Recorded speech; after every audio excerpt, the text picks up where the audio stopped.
You're listening to the Deidre Reigel Hope and Healing Radio Show, where your voice matters. We're glad you're here and believe you will be too. And now, Deidre Reigel with today's guest. Love in the Face of Hate, How to Navigate. This is part one of a 5-part series called Love in the Face of Hate, How to Navigate. And today I have the privilege and the honor of having Sarah Levison in the interview with me. Sarah, welcome to the Deidre Reigel Hope and Healing Radio Show. How are you? Thank you, Deidre. I'm great. How are you doing? I'm good, thanks. It's so wonderful to have you here. A little word to our listeners about Sarah before I begin engaging in conversation with her. Sarah is a senior majoring in music therapy at Florida State University, and her prime instrument is voice. She also plays guitar and piano. Sarah is passionate about music helping others, and she's especially focusing on children with special needs. And we all know that children are the next generation. They are our future. Sarah is a woman of the Jewish faith, and this is a very important aspect of her life, and I believe she's as passionate about her faith as she is about her music. She has spent several summers at 2 different summer camps, the one called Ramah, I believe I pronounced it correctly, and Dream Oaks. And she's been a counselor working with children and using her skills, which are many, especially her musical and vocal skills. This past summer, Sarah was in Israel doing a music therapy internship, and that had to be a spectacular event. And just a little word to our listeners how I have the privilege of knowing Sarah. I want to say probably more than 10 years ago, Sarah, check me out here. Sarah came to study voice and piano with me. And I think our connection came through the theater, if I remember. Is that correct, Sarah? Yeah, it was a long time ago. Yeah, a long time ago. And of course, we're both still very young, and, young at heart. But as I got to know Sarah and her family, I was so impressed with this young woman and her intentions to speak her voice and to live a life that was on purpose. And, of course, a big shout-out to her family, her mom, Barbara, her dad, Dan, and her sister, Amy. And, in fact, her mom studied with me for a while, and her sister studied with me as well. And I think, Sarah, your dad actually helped teach some acting or classes with me, if I recall. So the whole family's been part of this. So anyway, just a little background of how Sarah and I have gotten to know each other. And, of course, I've watched her grow and develop into a young woman with much to say. So, Sarah, again, a big welcome to you as we proceed here. Thank you. So we're looking at a world that's changing rapidly. Chaos, tumult, confusion seem to be the bywords of the day, especially violence. So much so that yesterday I read on NBC, a little report from NBC, that violence is becoming the norm, especially the shooting violence is becoming the norm in our country. And, you know, this feels shocking to us. So I have a feeling that most everyone in our world is sensing that something is very different than it was even 10 years ago. So, Sarah, from your generation's perspective, what's going on with all the violence, the fear, the chaos, and the uncertainty? Well, we're all definitely angry and hurt and pretty confused. And I know my generation, we have a really strong voice, and we're very active. We become active, on social media. I think we turn to that when things like this happen. And a lot of us have been talking about how can we bring kids into this type of world, and pretty much just the fact that I've been to 2 vigils in less than a week. Violence has struck my Jewish community, my Tallahassee school community, and we just kind of feel defeated. Even our teachers, don't really know what to say. They start class and they want to address what's happened, and then they say, now what can we do? We have to continue on with class. So. Wow. Yeah. I watched some news footage last night of a gentleman in Thousand Oaks who had lost his son, and he was so verbal when he spoke and said, these next few years are going to be hell for me. I've lost my son. And to be candid with you and our listeners, I sat on the sofa in my living room and I wept. I couldn't help myself. I was so moved. You have been to 2 different vigils this week, and you're saying that your teachers, the adults that you look to for guidance, are also saying, we don't know what to do except to go on with class, except to go on with life. Mm-hmm. So, Sarah, brings me to my second question. You're a young woman on the verge of starting a career and really living out your life. How do you plan your life in the face of so much tumult? What's your secret? How do you plan your life? It's hard to wake up to all these terrible headlines, and I usually take a second in the morning and think of all the good things, think about what I'm going to do for the day, and just think about all the positive energy that I want to give off and be surrounded by my friends and focus on my schoolwork. You really just have to throw yourself into what you're passionate about and focus on that. My friend at one of the vigils was speaking, and she used the word resilient and said, we are resilient. That is the best word to describe everything that's being thrown at us and then pushing past it. Wow. Your answer is inspiring, because you're saying stay focused on the positive, stay focused on what you can do, the energy that you can contribute to the planet. Yeah. So that brings me now, you talk about your friends and your daily life. On a personal level, how do you handle a situation or a person if you encounter hateful conversation, hateful actions? If that happens to you, how do you handle that, Sarah? Mm-hmm. Well, I'm very lucky to be surrounded by such love and support on my campus, so I don't feel that I've had to personally encounter that. But, just being able to respectfully respond to people and, just, again, use that positive energy.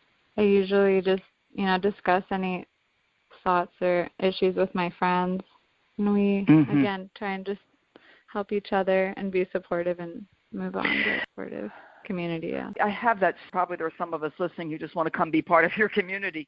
But I hear the word community and support and resiliency.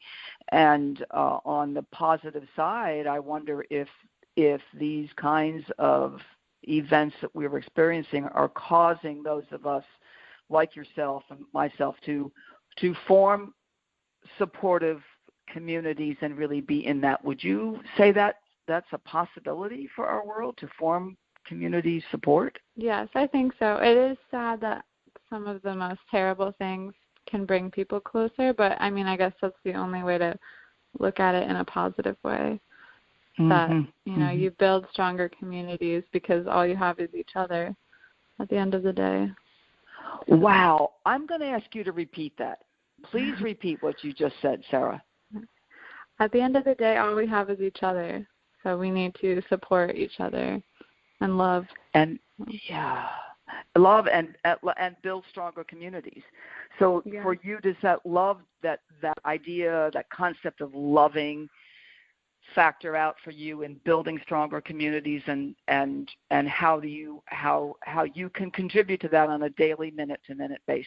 Yes, and there's different forms in all of my different communities throughout Tallahassee or the Jewish community. When I introduced you, to ask you, I know your Jewish faith has been and is the backbone of your life. In fact, I remember your bat mitzvah. And I was so honored to be part of that. And as I say, I saw this young woman coming up, of strong faith. So what do you personally say to people of strong faith about maintaining hope and being a guiding light for others?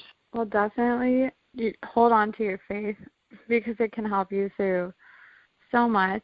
One of the rabbis that spoke at the vigil said, we do 3 things when something terrible like this happens, first we cry and we pray and we sing. And he said, you must think, how can we sing at a time like this? And he explained that, every soul on earth is a song, and every soul has their own unique song.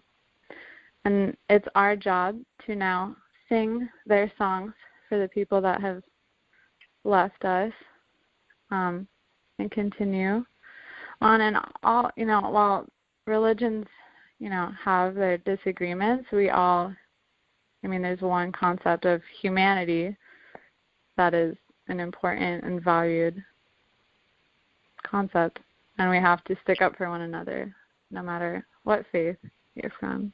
Thank you for sharing that, Sarah, especially what your rabbi said, that first we pray, or first we cry, then we pray, then we sing. Cry, pray, sing, and that each soul has its own song, and that we now can sing our own song and sing the song of those who have left us. That is absolutely beautiful, and I find it personally inspiring, and I would imagine that anyone listening to you speak those words would agree. So I'm picking up the word song, and for our listeners, Sarah has an incredibly beautiful voice. It's one of those voices that just causes you to sit up and take notice. And you have decided to devote your studies to music therapy. So how can music and the arts help alleviate the chaos? And can we artists really turn the tide in our time? I absolutely think musicians have such an impact. And we can really make a difference. Again, at the vigils I went to, they both started and ended with music. Instrumentalists, religious songs, singing, the hymn of our school. So there's no better way, than to use music to express yourself, help others to feel certain emotions when, it's hard maybe to use words. It's so easy to connect with different types of music, and it's just such a powerful tool that I'm so lucky to use. Oh, I'm right there with you, Sarah. I say, as a singer, composer myself, it's such a privilege. I say I'm so privileged to be a musician and in the arts, because I believe myself that we can indeed turn the tide. So one final question as we come to the close of our time to get together today. You were in Israel last summer doing an internship, and I would love for you to share a few sentences about that, what it actually was, and what you came away with, and what impact that has made on you and your future. Okay. Well, I absolutely loved my time there. I saw so many different communities and saw the power of music and how it can impact people from so many different backgrounds. I worked in a hospital with about 4 kids at one point, and they all spoke different languages, including myself, and we were still able to, play together. We played 12-bar blues, different instruments, so you could communicate through that. So, oh, gosh. Sarah, this had to be such an exciting experience for you. I know myself traveling and, working in Eastern Europe, where I don't even read the Cyrillic alphabet, but going there to conduct and finding that I could communicate, because music is a universal language. It's the music of the heart. What did you come away with when you got ready to leave? What was the takeaway from this internship for you? Definitely that, we all, no matter where we all come from, like we can come together on something, whether it be music or a book, but, we all have something in common. And I just learned, you can adapt and you can learn from other people. So that was a big takeaway. Yeah, it's a big takeaway. Quickly tell our listeners what you feel is in store for you as you go, finish your senior year and graduate and come out into the big world and make your way. What's in store? Can you give us a few hints, Sarah? Yeah. Well, time is flying. I'm on the lookout for internships, a 6-month music therapy internship. So I can end up anywhere from Ohio to Missouri to Florida. So yeah, anywhere. Yep. Anywhere. Sarah, this has been so exciting and inspiring to talk with you today, especially your generation and where you are in life. You have given me another sense of hope, and I really thank you for sharing that with us and sharing so candidly that many of your generation do from time to time feel hopeless. And so I really want to thank you for taking time out of your schedule to share with us. Sarah, it seems to me that you are a woman with a clear vision of your future, and you believe that the way to resolve these issues is with a sense of community, looking out for the other person, and being in a state of agreement and oneness, and that music seems to be your tool for that. Is that pretty accurate about you? Yes, absolutely. You summed it up perfectly. Well, ladies and gentlemen, let Sarah be inspiration for you today as you listen, because she's certainly been inspiration for me. I've been talking with Sarah Levison today. This is the Deidre Reigel Hope and Healing Radio Show. Sarah, thank you again. And ladies and gentlemen, I wish you many blessings by listening to our interview. Bye-bye for now. The views and opinions expressed on this show are not necessarily those of the show and host. This podcast and its content are not intended to diagnose or treat any medical or mental condition or substitute for proper professional care in this regard. You've been listening to the Deidre Reigel Hope and Healing Radio Show, where your voice matters. We hope you have enjoyed this podcast and found inspiration for your own life. If you would like to be a guest on this show, please contact us at drhoperadio@gmail.com. That's drhoperadio@gmail.com. I'm Oliver Dill on behalf of all of us here at the Deidre Reigel Hope and Healing Radio Show, wishing you a day full of joy and goodness.